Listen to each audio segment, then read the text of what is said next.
இப்ப நம்ம பார்க்க போற chapter photosynthesis and higher plants. So பொதுவா ஃபோட்டோசிந்தசிஸ் அப்படிங்கிறது என்ன அப்படின்னு பார்த்தீங்கன்னா, அது ஒரு பிசிக்கோ கெமிக்கல் ப்ராசஸ் அப்படின்னு சொல்லலாம். ஸோ பிசிக்கோ கெமிக்கல் ப்ராசஸ் அப்படிங்கிறது இது 2 ஃபேஸா நம்ம வந்து பிரிக்கலாம். ஒண்ணு வந்து பிசிக்கல் ஃபேஸ். இன்னொன்னு வந்து என்னன்னு கேட்டீங்கன்னா, it is a chemical phase. So physical phase அப்படிங்கிறது லைட் டிபெண்டன்ட் ரியாக்ஷன்ஸ். அதாவது அந்த லைட் சார்ந்த ரியாக்ஷன் வந்து நம்ம என்ன சொல்லுவோம்னா, லைட் டிபெண்டன்ட் ரியாக்ஷன் அப்படின்னு சொல்லுவோம். அண்ட் கெமிக்கல் ஃபேஸ் அப்படிங்கிறது லைட் இண்டிபெண்டன்ட் ரியாக்ஷன். அதாவது கெமிக்கல் ஃபேஸ் அப்படிங்கிறது நம்ம சொல்லுவோம். இப்போ பிசிக்கல் ஃபேஸ்ல வந்து பாத்தீங்கன்னா லைட் இன்வால்வ் ஆகுது. இதே வந்து கெமிக்கல் ஃபேஸ்ல வந்து பாத்தீங்கன்னாக்கா it is a production of glucose. அதாவது as a result of photosynthesis அங்க என்ன ஃபார்ம் ஆகுது அப்படின்னு பாத்தீங்கன்னா, at last what is a product of photosynthesis? Glucose. ஒரு water and then carbon dioxide வச்சு ஃபார்ம் பண்ணுது. ஸோ அது இப்போ ஃபைனல் ப்ராடக்ட் வந்து it is a the chemical that is இந்த இடத்துல நம்ம வந்து அது குளுக்கோஸ் அப்படிங்கறத நம்ம வந்து ரெப்ரசன்ட் பண்றோம். ஓகேங்களா? அண்ட் தென் அப்போ இப்ப புரிஞ்சிருக்கும். பிசிக்கோ கெமிக்கல் ப்ராசஸ் அப்படிங்கிறது it is nothing but the light dependent phase வந்து பிசிக்கல் ஃபேஸ் ஆகவும், லைட் இண்டிபெண்டன்ட் ஃபேஸ் அதாவது குளுக்கோஸ் ப்ரொடியூஸ் ஆகிறது வந்து நம்ம வந்து கெமிக்கல் ஃபேஸ் அப்படிங்கறத சொல்றோம். இது ஒரு அனபாலிக் ப்ராசஸ். அனபாலிக் ப்ராசஸ் அப்படின்னா என்னன்னு பாத்தீங்கன்னா, ஒரு சிம்பிளர் மாலிக்யூல்ஸ்ல இருந்து ஒரு காம்ப்ளெக்ஸ் மாலிக்யூல் ஃபார்ம் ஆகிறது. அதாவது ஒரு சிந்தசிஸ் ஃபேஸை வந்து நம்ம என்னன்னு சொல்றோம்னா அனபாலிக் ப்ராசஸ் அப்படின்னு சொல்லுவோம்.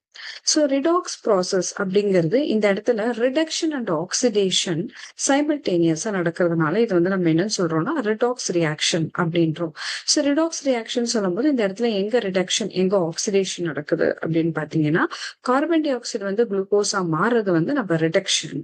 அதே மாதிரி வாட்டர் அப்படிங்கிறது வந்து பாத்தீங்கன்னாக்கா ஆக்சிஜன் ரிலீஸ் பண்றது நம்ம வந்து ஆக்சிடேஷன் அப்படின்னு சொல்றோம். அதாவது வாட்டர் மாலிகூல்ஸ்ல இருந்துதான் ஆக்சிஜன் ரிலீஸ் ஆகுது. ஸோ அப்போ இந்த oxidation and reduction taking place simultaneously அப்படிங்கிறதுனால இதை நம்ம ரிடாக்ஸ் ப்ராசஸ் அப்படின்னு சொல்லலாம். It is endothermic process. Endothermic ப்ராசஸ்னா எனர்ஜி ரெக்வயரிங் ப்ராசஸ். இப்போ வந்து பாத்தீங்கன்னா கேல்வின் சைக்கிள் அடுத்து வரக்கூடிய வந்து என்னன்னாக்கா ஹேட்சன்ஸ்லாக் பாத்வே அதாவது C3 சைக்கிள் C4 சைக்கிள்லாம் நம்ம படிக்கும் போது இதுல வந்து நம்மளுக்கு வந்து என்ன தேவைப்படும்?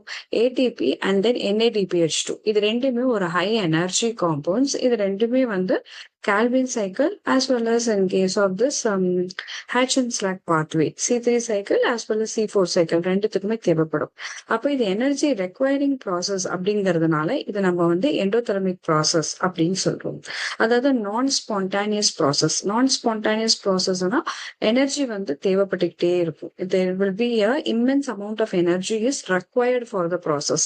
அதிக அளவிலான எனர்ஜி அதுக்கு தேவைப்படுறதுனால இதை வந்து நம்ம நான் ஸ்பான்டானியஸ் ப்ராசஸ் சொல்றோம்.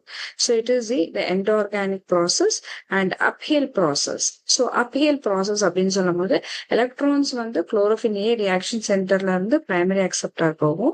அதுக்கப்புறம் it will show downhill process again it will show uphill process. அதாவது போட்டோசிஸ்டம் 2 அண்ட் தென் போட்டோசிஸ்டம் 1 அப்படிங்கிறதுல இது வந்து அப்ஹில் ப்ராசஸ் காமிக்கும்.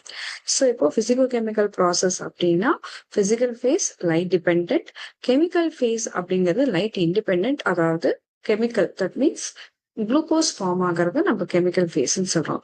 Anabolic synthesis phase. Redox process both oxidation and reduction takes place simultaneously.